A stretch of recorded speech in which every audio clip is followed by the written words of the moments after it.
Hello, my name is Barbara Lewis with Singing After 40. Welcome.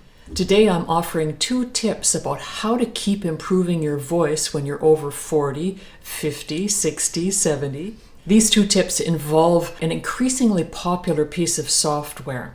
I'm going to talk about these 2 things in terms of you as a singer and you as someone who's sharing your singing with somebody else. I'll be back in just 6 seconds. If you enjoy these videos, please subscribe and like them if you do, and leave a comment if you have one. You may have guessed that the piece of software that I'm talking about is Zoom, and I'm sitting here using Zoom right now. We use it a lot these days, perhaps you do too, for talking with friends and family. I give lessons on Zoom, and I take a weekly singing lesson on Zoom as well. It amazes me how strong the power of love can be. But there are 2 other uses of Zoom that you may not be thinking about that could be very, very helpful to you, help you to keep improving your voice. But first, I want to tell you about the tools that I'm using, because I think if you use better tools, you'll get a greater benefit and you'll feel that you can improve more easily. I'm using a mic that I bought. It's called an Apogee mic. It's not a big mic, but it's quite a good one. I paid in Canadian about $250 for it. I like the way my voice sounds with this microphone, and it's pretty high quality. But, you know, even if you buy a much lesser quality mic, it's always going to be better than what you have in your computer.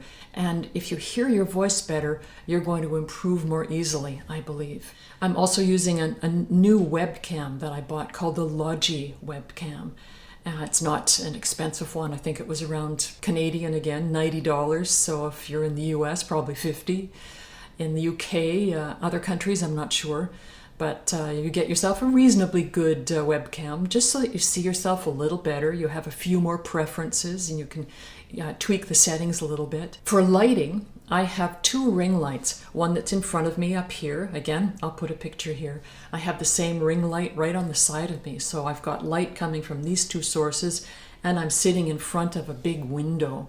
So I've got quite a lot of light. And you might wonder why this matters. But when you're singing in front of the video and the audio, as I'm going to suggest you do, it's great if you like what you see. So here are the 2 uses that I'm suggesting to you. The first one is that you sing for yourself using Zoom. Now, Zoom gives you free, I believe, the first 40 minutes. If you want to be able to use it for longer, then you buy a contract, as I have, but you don't have to do that. So you've got free 40 minutes, and for those 40 minutes, you can sit in front of this whole thing and sing your songs, or do your warm-ups. I use it more for singing songs because I want to see what I have in my eyes when I sing. I want to see how my cheeks are lifted. I want to see what's happening inside my mouth. Is my tongue in a good place? I want to see how I tell the story. And using the recording aspect of Zoom, you can record these things every day, every other day, whenever you want, for those 40 free minutes. You may not want to do it more than once a week or even once every 2 weeks.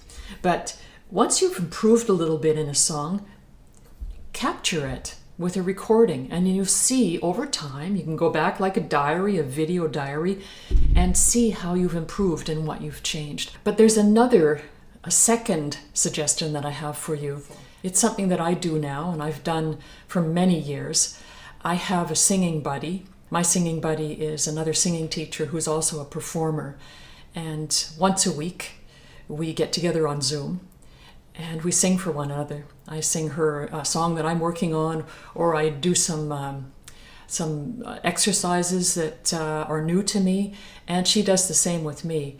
So in your case, perhaps you sing with a choir. What you would want is to find a singing buddy who's somewhere who's around where your ability lies. Find somebody whose opinion you trust. You've both agreed to be kind and only to be helpful, so that there's no spiteful commentary, there's no shaming. You just work with one another to improve. But if you don't know somebody in a choir, if you're not in a choir, perhaps you know another person somewhere in the world who is working on singing. But I really encourage you to try and do this. It makes you feel less lonely in your desire to sing better. And it kind of keeps you on your toes too. But especially as we get older, we need this kind of camaraderie. You don't need to feel alone in your desire to express yourself through your voice. And you certainly don't need to stop singing. So that's it from me. Barbara Lewis with Singing After 40. I'll see you next time. Keep singing. Bye-bye.